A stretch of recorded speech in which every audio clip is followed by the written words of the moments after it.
Laporkan Wilye Salim ke Polda Sumsel, malu wajahnya jadi cover konten rendang 200 kg.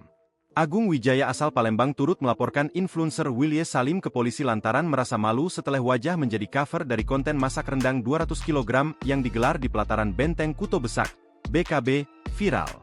Bagaimana tidak imbas dari video viral tersebut? Agung dituduh ikut menghabiskan rendang 200 kg yang hilang tersebut.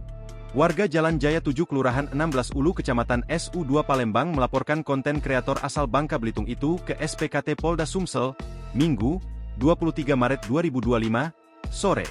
Dirinya mengatakan, berawal pada Selasa 18 Maret 2024 sekitar pukul 18, pelapor pergi ke kawasan BKB Palembang untuk melihat acara masak-masak besar yang diadakan Wilye Salim. Kemudian, pelapor mendekat untuk melihat acara tersebut dikarenakan Wilye Salim menyuruh warga untuk mendekat agar di dalam persiapan masak rendang tersebut itu kelihatan ramai, yang mana untuk dijadikan cover dalam konten TikTok milik terlapor. Lalu, sehari setelah acara tersebut dibikin konten di TikTok Wilye Salim, yang mana di dalam konten tersebut ada wajah pelapor.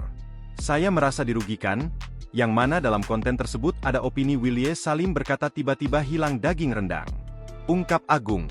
Kemudian dari konten tersebut korban banyak dihubungi teman-temannya terkait rendang hilang dan korban merasa malu karena foto korban sudah masuk di media sosial, medsos.